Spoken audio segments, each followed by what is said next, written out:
Flooding the market, a break from the garbage. An artist, sensitive about mind pardon. No margin for error, flawless be bearer. The black cat goddess, you walking with a panther. Painting these pictures with words like Samantha, MacGyver. Alchemy on the track, make it lava. And I won't stop rocking till I retire. Singular or plural, she break numero uno. Colder than from Madam Money, aka Trap, and welcome to the official Salt in the Game album review of Judas and the Black Messiah soundtrack. Make sure you hit that like button, make sure you hit that subscribe button, and let's get it. Now, Judas and the Black Messiah is a movie. It just came out over this past weekend, you feel me? I got an opportunity to watch it when it comes down to soundtracks. I do like to, if I have access to the movie, watch the movie before I actually listen to the soundtrack. The movie was very, very well done, very impactful. I will tell you right now, it plays more into the Judas character in Fred Hampton's life, which was William Neal. Plays into him and, you know, his dealings with basically being a rat into the Black Panther organization and everything like that. It was very, very well done. When you get the opportunity to watch it, please do, you feel me? But I know everybody has heard the soundtrack beforehand, so let's get into that.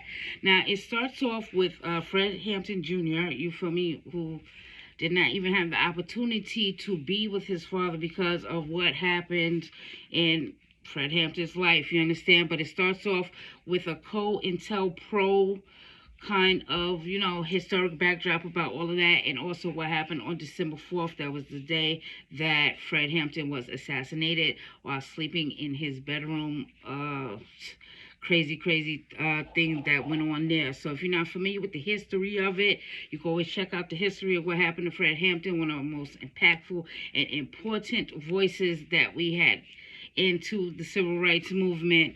Very, very instrumental into shaping a whole bunch of things. You know, free meals for kids, free healthcare services. He was trying to open up a medical clinic for us in the community, you feel me, so that we can get everything properly attended to, as well as them being very, very vocal about racism and police brutality, you feel me? So very, very, very dope. If, like I said, if you're not familiar with it, please familiarize yourself with it. Very important piece of history. So I thought it was cool that it started off with, you know, his son speaking and talking about his dad and everything that went along with what happened to him. The first track on here is called Fight For You, featuring her. This is actually the ending credits track of the movie. None of these songs, except for this one, I believe, is actually in the movie, you feel me? So it doesn't have these, like, it stays true to the time period. It's not trying to update it by putting in rappers or anything like that in there. Really, really just well-told story that sticks to the period that is in place, okay? Really, really dope trap, Fight For You. Next track on here is EPMD by Nas and Hit Boy. Nas is coming off of King's Disease, you feel me? Him and Hit Boy have a very good chemistry with each other when it comes down to these things like this. You could tell that this wasn't like a throwaway from King's Disease either, because certain bars that Nas say in there are more current than, you know, even though King's Disease is very, very new, like, you know, fairly new album, came out in the last year or whatever have you. Just stuff like, you know, why you talking on Clubhouse? We got the guns out. Like, Clubhouse was not something to mention when King's Disease came out. So I thought it was really, really just a strong track from Nas. I have nothing bad to say about it. It's really, really strong. So far with this soundtrack, everything sounds very, very good. We're going to get into the other stuff that happens in here as we go along. Next track on here, Welcome to America, featuring Black Thought. He's coming off of Streams of Thought 3. This was really dope. Like, you have these powerful voices like Black Thought in the community that, you know, is known for just being community conscious. This was well produced and put together track with C.S. Armstrong on there as well. Really, really dope. one of the bars on here. It's insignious the way the way it's always been hideous and things of that. It's a real full track. That's what I put down here on there. It's one of the better produced tracks on there. Next track on here that is kind of with the promo of the trailer for Judas and the Black Messiah is Nipsey Hussle's and Jay-Z's What It Feels Like. Okay. You could tell this was Nipsey's track. You could tell somehow, some way, like this was Nipsey's track. This is one of Nipsey's tracks that he was going to release. You feel me? Really just dope. It reminds me of a track that could have been on like Victory Lap or whatever have you. But we seen that his music was leaning into this direction, so it's probably was something just laying in the cut, waiting to be released on another album if Nipsey did not get taken from us so soon. You feel me? Marsha Ambrosius is also on here doing like the backdrop little vocals on here. Now Jay-Z, I'm gonna say right here and right now, right? Okay, he came on the track strong with the Drake and 40 flips and all of this stuff. But somewhere in there, this beat like got away from him. He got very, very out the pocket to me. You feel me? He didn't stay on the course of this. And I've been noticing that with a couple of the Jay-Z tracks that have come out recently. You know, the last one we heard was him and Pharrell doing like a Black Power track for a project Pharrell was working on or whatever have you, was the same thing of him getting out of pocket. And I just want to say right here, right now, you know, I'm the biggest Hov fan. So when I hear this type of thing going on, I don't know if it's because he has this thing of, you know, he's one take Hov, so he's gonna make it do it this, that, the third type of way. You feel me? Where a lot of people are not gonna challenge him as an artist, not, you know, not business or anything, but him as an artist to be like, hey, come in there, make it a little tighter and stuff like that. But I've been noticing that he falls off there. He tries to make it work. I don't know if it's because he's truly like, we all know him not writing stuff down, so he's just going in there and doing what he does, or is he like kind of comfortable in the fact that he's Hov now? You feel me? He's Hov. You're gonna say what you want about him, but that doesn't take away the fact that he's Hov, and he might be in this plateau where he feels like he could say and do and deliver a flow however he wants on the track. But I was really, really surprised to see that happen with a beat like kind of got away from him. Even in there, you know, he came into the game spitting fast and stuff like that. We know those are one of the skills that he could always lean into. But somewhere in here, and a couple of the tracks that dropped recently, and it ain't been too many, you feel me? He's been kind of getting out of pocket. So I hope he gets a little, you know, get back into the thing. Because one thing about Hov, he ain't never let a beat get away from him up until recently. So you got to watch out for that, Hov. But otherwise, very, very deep track, emotional track, just because all the variables that's involved there. Next track on here is called Broad Day. It's Hit Boy spitting. Like, dog, I ain't even know. I had no idea. You out here rapping, son? Okay, good for you. I know your work production rise, but I had never heard you spit a bar a day in my life. And this was really cool. Like, you know, you got this little approach that you take. You're not, you know, up or down. It's real just, you know, monotone. But some of the stuff you saying was really, really dope. You can't sell like Eminem if you look like Obi Trice, you feel me? Like shit like that. Just keeping it with the theme of what is going on this soundtrack. He also makes a Shay Davis reference, a Smack DVD Shay Davis reference in here. Salute to him on that, you feel me? Salute to Shay Davis all day and tomorrow. All right. Next track on here, Plead the 4/5, you feel me, featuring Samino and Saba. Now, this was really, really smooth. I was surprised. Now, all right, it's crazy because this track right here was a track that made me get my radar up a little bit. This was a track right here because I know Samino and Saba, they work with No Name. They have a group together. It's called Ghetto Sage, I do believe, or whatever. So I was surprised not to see No Name on this particular track. And it made me start looking at the track listing a little bit harder. We're going to get into that. But that was a real dope track, just real smooth, you feel me, coming from them. Next track on here, Something Ain't Right, featuring J.I.D. and Rhapsody. Now, I'm going to tell you right now, J.I.D., you have my utmost respect when it comes down to your skill level and your skill set, the work that you did on Spillage Village, Spilligion. Dog. knocked it out the park each and every chance, every track that you was on, really, really just dope. Rhapsody on here, she's like playing with her flow a little bit. She kind of remind me of giving me like a Lauryn Hill vibe on here. That's the first thing that came to mind when I heard some of these, how she was playing around with her flow and in her verse and stuff like that. Really, really, really dope. Next track on here by BJ the Kid, called Letter to You. I really like this a lot.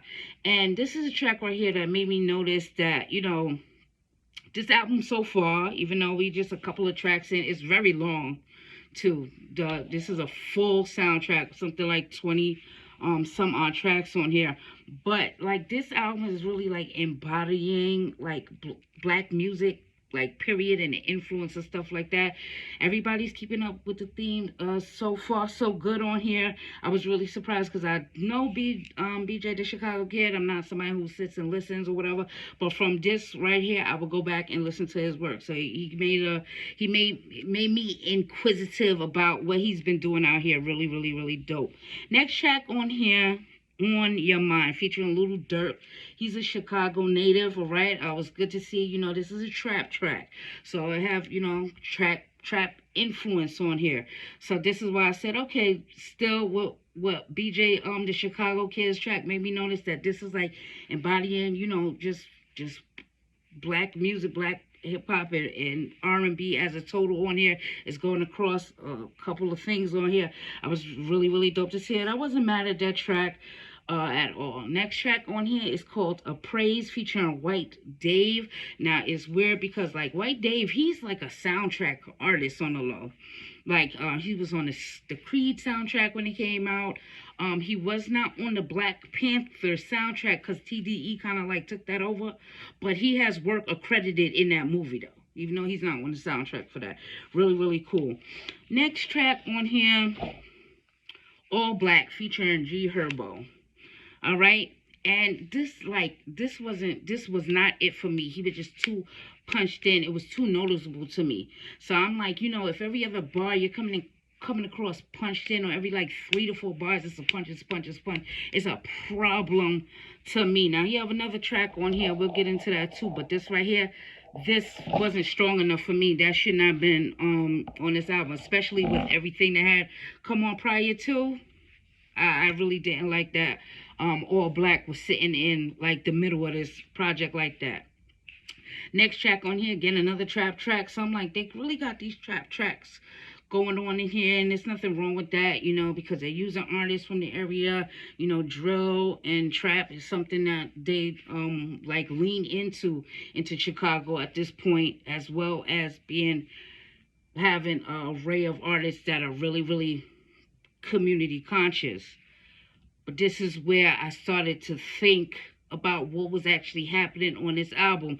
On the track I Declare War with Nardo Wick, I don't really know where he's from, and this is not a bad track, but this is the track that made me notice and understand, like, yo, what is happening to this dope ass album?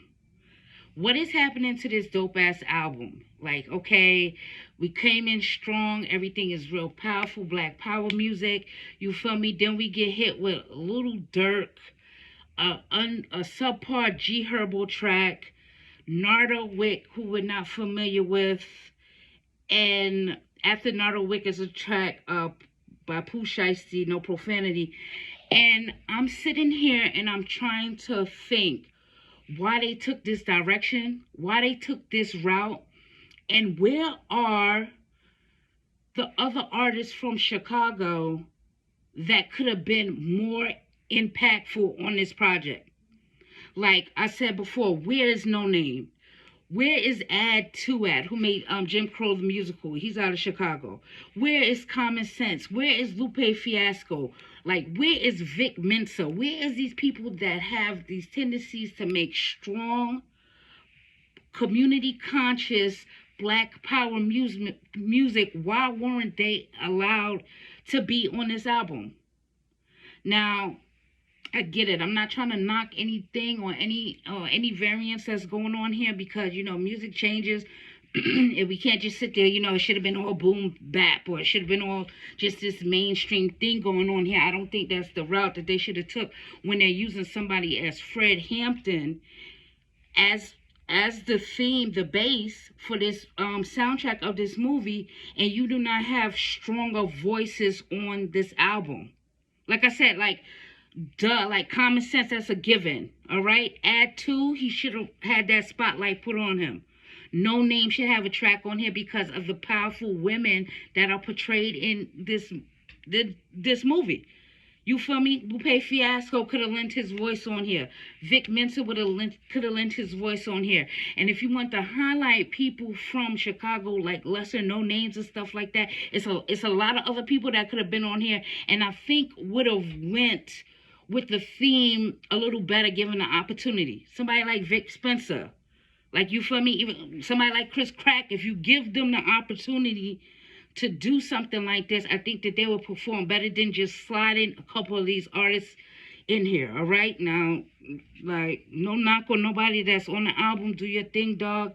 You feel me? But for something as impactful as this movie is, you know, the historic references that's coming along with this that's needed, they should have had some stronger artists on this soundtrack.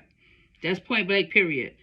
Like, it would be absolutely nothing to add like 4 more tracks on this already, you know, dragged out soundtrack. And I'm calling it dragged out because we literally just got hit with 4, and it ain't even over. It's like 5 trap tracks back to back to back to back. And I also want to say too, like, just because you use somebody's name in a reference does not mean that you're holding true to the theme of this. That's a problem I had with like the G Herbo track too, and like a couple of these other tracks on there. Like, yeah, you're mentioning, you know, somebody's name, but it holds no variance into what is going on. And I'm gonna tell you, I say that wholeheartedly because Polo G is the next track on here, Last Man Standing, right? He's from Chicago, I do believe. And he stuck with the theme of this soundtrack, just doing what he does. And it's not overbad, it's not overplayed, it's not like he's trying to do this, he just did it. This is one of the standout tracks on here. It's from Polo G, if they decide to take the route that they decided to take on here. But I was really, really disappointed that this album started off so strong. You feel me? Nas, Jay-Z, Nipsey Hussle, and then it went into this trap element that it just wasn't up to par. But Polo G, he definitely did his thing on here. I ain't gonna hold you. He's one of these artists out here too that everybody should be looking at and watching, because he does make good music, even though it might be outside of y'all element to listen to trap track or anything that leads towards that, whatever. But he's one of these artists out here that's doing it. But man, I was glad that he kind of brung it back to me, that I stopped thinking about so much what was going on here and what was missing, because he's one of these artists on here that did the track the right way in their own element. All right, I'm cool with that. Next track on here, Respect My Mind, Dom Kennedy. That was cool, you feel me? The next track on here, Revolutionary, featuring Bump J and G Herbo. This was the better track out of the 2 G Herbo tracks on here. This was alright. This is how I need G Herbo to spit. Like, and I know I brung to the timeline, like, you know, y'all like G Herbo because a lot of y'all could spit just like him. Now, I know he has pieces here and there where he could spit really well and he shows his lyrical dexterity, but that shit don't come across often enough for me to like vouch for dude all day. It ain't gonna happen like that. Next track on here is Teach Me, featuring Sir. So this was like, you know, a little R&B vibe going on here, a little sound clash thing that was on here, really, really dope. Like I said, the production on a number of these projects, like, really held true to like the character of the movie and what the soundtrack should have sounded like. Until we got to the middle of this, it wasn't really cool what happened in there at all. Next track on here is called Contagious, featuring Safe and Kiana Ladid. That was alright too. I ain't gonna hold you. Next track on here, Rich Nigga Problems, featuring ASAP Rocky. Like, this was one of these other things that, yo, it really, just because you mentioned Zoo's name, or, see, this track was crazy because he was trying to say that like rich nigga problems. Like, even though he has money and stuff like that, he's still black and he still goes through all of these things. But I don't see how this type of thing like even fits into the concept of the movie or even the soundtrack.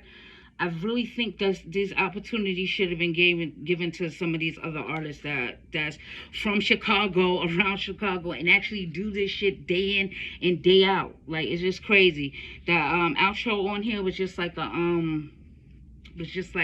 instrumental beat or whatever, and then it was like a surprise track from Rakim on here, Black Messiah, and this is like, remember I said, like, this movie is more about the Judas, is more about the William Bell character, the one who, you know, snitched on the whole party and got them all dismantled, got Fred Hampton killed.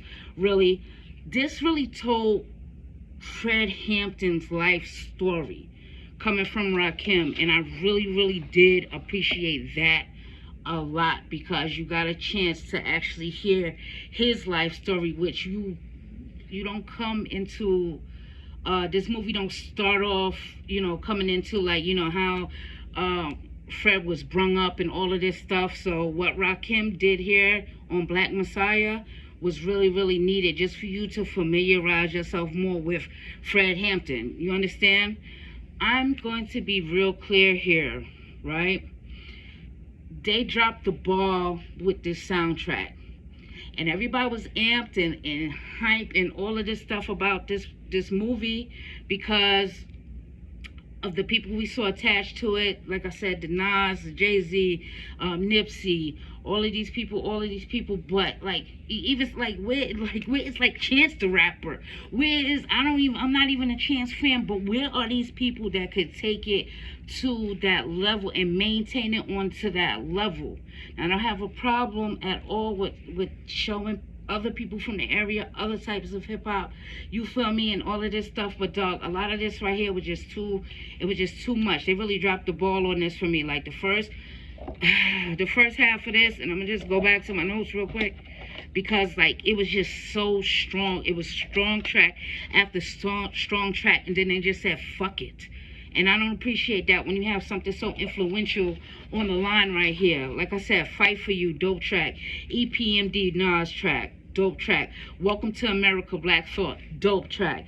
What It Feels Like, Nipsey Hussle and Jay-Z, dope track. Even Broad Day, like I said, it came in there, it was a surprise or whatever, but the things that he was saying was intertwined with the feel of what was going on here, dope track. Plead the 4/5, Samino and Saba, dope track. Something Ain't Right, JID and Rhapsody, dope track. BJ the Chicago Kid, Letter For You, dope track. And then it gets to this Little Dirk track, which is not a bad track. It's not a bad track. But the whole feel of everything else after that seems like it did not belong on this album. And that's what it is. So let me know how you think about it. If you saw the movie, let me know how you felt about the movie. You feel me? If you heard the soundtrack, let me know what's your favorite track on here, what's your favorite beat on here, how you feel about this, whatever have you. But dog, it is so other. I don't know who put the project together that they would not reach out to some of these people. Like I said, add to. That's a sure shot on this. Common, sure shot on here.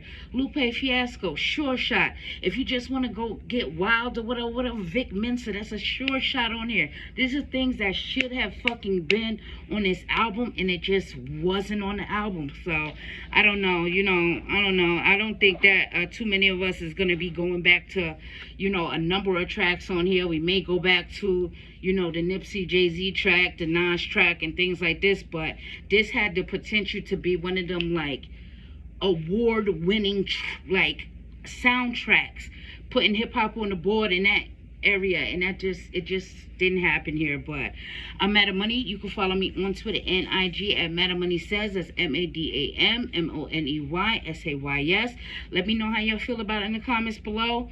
Dog, I was really disappointed with this at like to the 10th degree. And some of these artists, when y'all given an opportunity like this to be on a project like this, you have to go above and beyond what you're used to and actually deliver that shit properly. Like I said, Polo G is a prime example of how a trap artist can be impactful and influential and stay in their fucking lane and do what they do. You feel me? But I'm about to get out of here.